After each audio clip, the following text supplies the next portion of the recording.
Hi మచాస్, welcome to story between bat and ball YouTube channel. ఈరోజు మనం ఈ వీడియోలో ఆక్షన్ తర్వాత టీమ్ వైజ్ రివ్యూలో మనం సన్ రైజర్స్ హైదరాబాద్ గురించి చూద్దాం.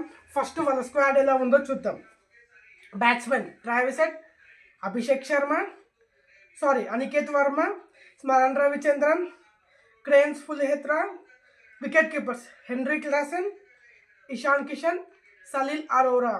All-rounders Abhishek Sharma, Nitish Kumar Reddy, Harsh Dubey, Kamindu Mendis, Brydon Carse, Zeeshan Ansari, Shivang Kumar, Amit Kumar, Liam Livingstone, Jack Edwards.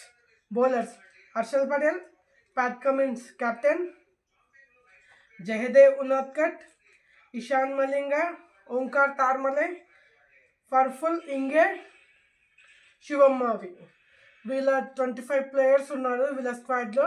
వీళ్ళ స్క్వాడ్తోనే ఒకసారి ఒక ప్లేయింగ్ 11 చూసి వాళ్ళ స్క్వాడ్ ప్లేయింగ్ 11 ఎలా ఉండొచ్చో చూసి బ్యాకప్స్ ఎలాంటి ప్లేయర్స్ కొన్నారో చూద్దాం.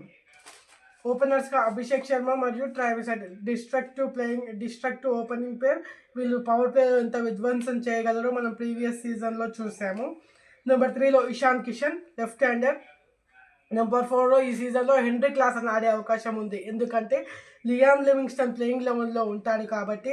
అతను నెంబర్ 6లో ఆడితే ఫినిషర్గా ఇతను నెంబర్ 4లో ఆడే అవకాశం ఉంది, ఎందుకంటే హెన్రీ క్లాసెన్ మిడిల్ ఆర్డర్లో బెస్ట్ బ్యాట్స్మెన్కి ఎక్కువ బాల్స్ వస్తే ఎక్కువ రన్స్ కొట్టే అవకాశం ఉందని నెంబర్ 4లో ఆడిస్తారని నేను అనుకుంటున్నాను హెన్రీ క్లాసెన్. నెంబర్ 5లో నితీష్ కుమార్ రెడ్డి, నెంబర్ 6లో లియామ్ లివింగ్స్టన్, నెంబర్ 7లో అనికేత్ వర్మ, నెంబర్ 8లో ప్యాట్ కమిన్స్, నెంబర్ 9లో శివమావి, నెంబర్ 10లో జహదేవ్ ఉనాద్కట్, నెంబర్ 11లో హర్షల్ పటేల్. ఇంపాక్ట్ ప్లేయర్గా జీసన్ అన్సారీ ఉండే అవకాశం ఉంది. వీళ్ళకు ప్లేయింగ్ 11 మాత్రం అద్భుతంగా సెట్ అయింది. కొంచెం బౌలింగే వీక్నెస్ అనిపిస్తుంది, ఎందుకంటే డెత్ ఓవర్స్లో వేసే మంచి బౌలర్ కనిపిస్తుంది. హర్షల్ పటేల్ ఉన్నాడు, కానీ హర్షల్ పటేల్కి తోడుగా ప్యాట్ కమిన్స్ కూడా ఉన్నాడు, కానీ మరి ఏమో ఎలా ఉంటుందో తెలియదు. ఎందుకంటే లియామ్ లివింగ్స్టన్ని కొనకుండా ఎవరైనా ఫినిషర్ని కొనకుండా ఇండియన్ బ్యాట్స్మెన్ కొని ఉంటే ఒక మంచి ఫారెన్ బౌలర్ని ఆడించుకునే అవకాశం ఉంది, ఎందుకంటే ఇషాన్ మలింగా లాంటి మంచి బౌలర్ ఉన్నాడు, అలాగే బ్రైడెన్ కార్డ్స్ లాంటి మంచి బౌలర్ ఉన్నాడు. మరి బ్యాకప్స్ ఎవరెవరు ఉన్నారో చూస్తే ఇషాన్ కిషన్ ఒకవేళ మంచిగా పర్ఫామ్ చేయకపోతే అతని ప్లేస్లో స్మరణ్ రవిచంద్రన్ నెంబర్ 4లో ఆడి హెన్రీ క్లాసెన్ నెంబర్ 3లో ఆడతాడు.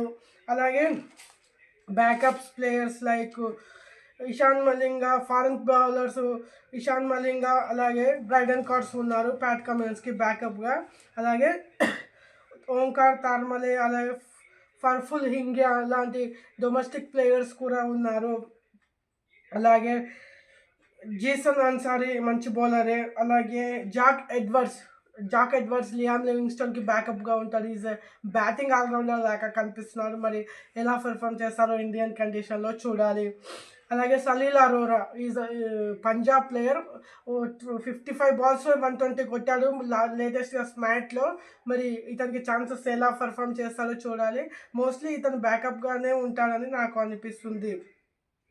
అలాగే ఓపెనింగ్ బ్యాటర్స్కి బ్యాకప్గా క్రేన్ పులిహోత్రా కూడా ఉన్నాడు. మరి ఇతను ఎలా పర్ఫామ్ చేస్తాడో చూడాలి. ఛాన్స్ వస్తాయి, కానీ లియామ్ లివింగ్స్టన్కి కమిందో మెండిస్ బ్యాకప్గా ఉన్నాడు, కానీ లియామ్ లివింగ్స్టన్ని కొనకుంటే బాగుండాలని నేను అనుకుంటున్నాను, ఎందుకంటే Kamindu Mendis, Liam Livingstone same kind of bowlers. ఎందుకంటే లియామ్ లివింగ్స్టన్ రైట్ హ్యాండర్స్ ఉన్నప్పుడు లెగ్ స్పిన్ వేస్తాడు, లెఫ్ట్ హ్యాండర్స్ ఉన్నప్పుడు ఆఫ్ స్పిన్ వేస్తాడు. అలాగే కమిందో మెండిస్ కూడా రైట్ హ్యాండర్స్ ఉన్నప్పుడు లెఫ్ట్ ఆర్మ్ స్పిన్ వేస్తాడు, లెఫ్ట్ హ్యాండర్స్ ఉన్నప్పుడు రైట్ ఆర్మ్ స్పిన్ వేస్తాడు. కాబట్టి సేమ్ స్కిల్ సెట్ ఉన్న ప్లేయర్స్ ఇద్దరు పెట్టుకోవడం అవసరం కాదు అని నాకు అనిపిస్తుంది.